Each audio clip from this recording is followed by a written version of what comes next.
Hello again, everybody. This is Craig Evans of Autism Hangout, and thank you for watching this installment of the Autism Hangout feature program series, Apps for Autism. Now, the autism community has quickly recognized and adapted the iPod, the iTouch, and the iPad as education and communications tools for our special kids. And I actually started out documenting as many of these new apps in this feature program series that I could come across. But fortunately for us, these apps are coming out like wildfire. Every time you turn around, there's another 5 or 10. Well, with me today is a father of 2 kids on the spectrum that has dedicated a significant part of his work time to finding, reviewing, and documenting the best of these new autism apps. Now, he's posting his research complete with his own video demos at his website for all of us to benefit. So Autism Hangout, please welcome a dedicated dad and another contributing member of the autism community, Gary James. Welcome, Gary. It's really nice to have you here. Hi, Craig. Thanks so much. It's a pleasure to be here. Well, I ran across your website and it blew me away. I mean, you are not only finding these things, you're buying these things on your own nickel, you're bringing them in, you're spending time going through the demos, and then you're sitting down and recording your comments for all of us to come and basically learn from the master, the person that knows everything that's out there. So why are you doing this? Well, 2 reasons. First reason, most important reason is I'm a dad of 5 children, soon to be 6 in a couple of months. But 2 of my children have special needs. Mm-hmm. And I think for any parent that has a child that deals with special needs, you know firsthand that it changes your life. Mm-hmm. And you feel compelled to do whatever you can to improve the life for your children, mm-hmm. No matter what it takes. So I gave up everything I worked for. I used to work in New York City. I now live out in Connecticut. But I gave it all up. And I started to do things that are a lot more special needs oriented, as far as looking for things like nannies for children with special needs, and then now with the apps for children with special needs.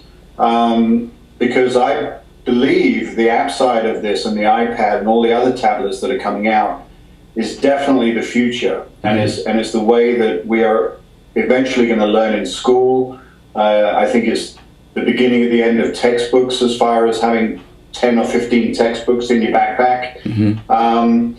So these apps that are coming out that help children, especially those with special needs, to learn, no matter where they are in the development stage, are just so beneficial. Mm-hmm. And I think they're changing the lives of lots of families. Mm-hmm. Of all the apps that you've seen, what would be the top 1 or 2 right now that you're most impressed with? Well, there's so many great ones. They all benefit different children at different stages in their life. You have things like Proloquo to Go, which is a full an app that's for non-verbal children, and it absolutely changes their life. I think that kind of app has been mentioned in New York Times and Wall Street Journal, but all the way down to things that concentrate on cause and effect, mm-hmm. Where you have a fish pond and you can touch it and the water ripples, mm-hmm. and it's so simple, but for a child that doesn't know how to do things like that or never sees things like that, mm-hmm. It can have a very, very big impression on them. How are you finding out about these apps today? And do people, if they have a question or have a suggestion, can they contact you? Yes, we have on the website, we have two special areas. One is that you can request any app that you like, as long as it is an app that is educational in any type of sense, to be videoed and reviewed by myself. And the other one is you can submit an app list. So you can come up with 10 or 20 apps that you think could be beneficial for your child, your school, your community. Send me that list and I will video every single app on there and put it on the website. The way I come across the apps is just from doing research and looking at them, talking to the developers about what's coming out and what's out, and looking at other websites and other blogs. Have you standardized your review analysis? I mean, do you look for specific things, or you just kind of get a general feel for what it is?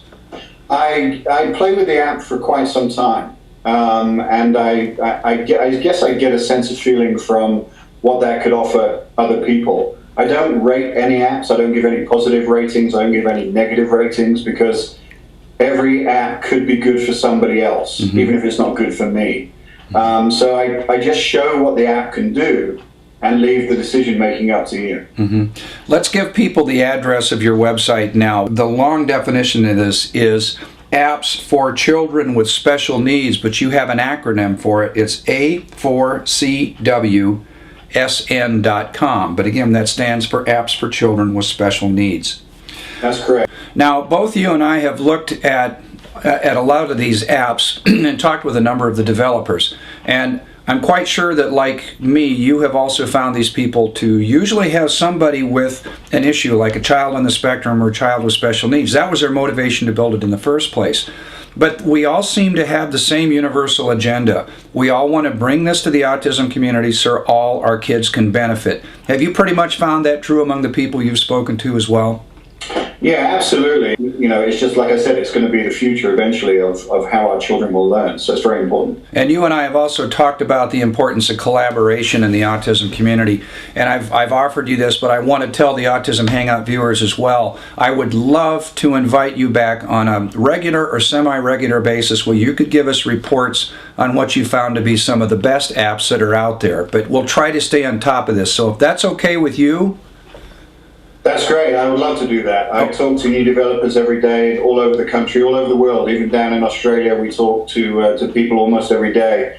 So to bring that to the people that need to know about them would give me, great pleasure. Excellent. Well, we'll sign up for that. Now, I want to change our direction here for a moment because you raised an issue the other day when we had a conversation about the importance of app developers understanding that games and short-term curriculum are very helpful, but for many of our special needs kids, they need to be educated constantly year-round. Could you expand on your thoughts on that for a moment?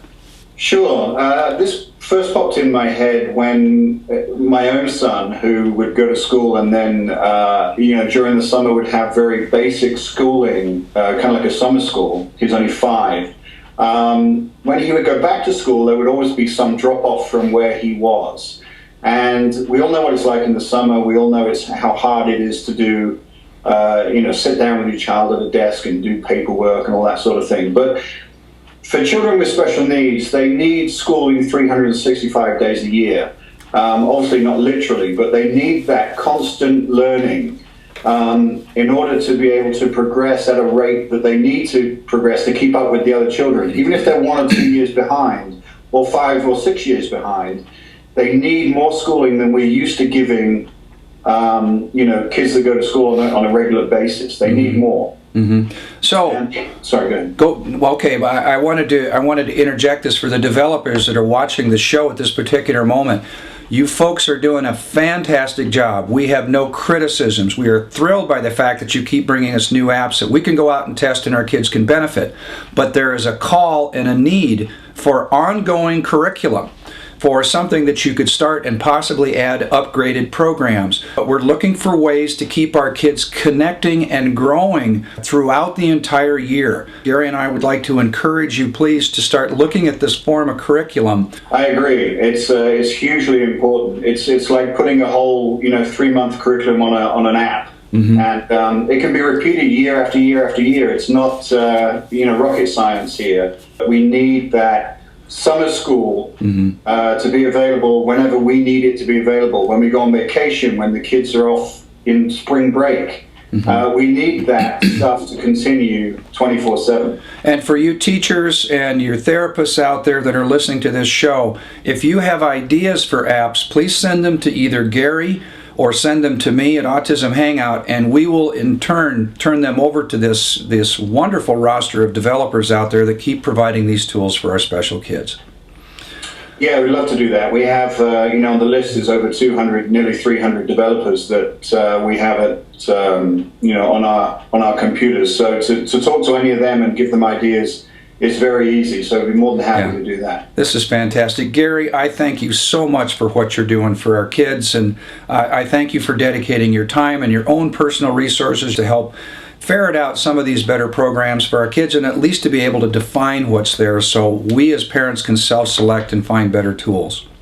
Craig, you're very welcome. It's a pleasure, and I thank you for what you do for the whole community. Thank you. Well, I'm getting a benefit off of this too. I love this collaboration.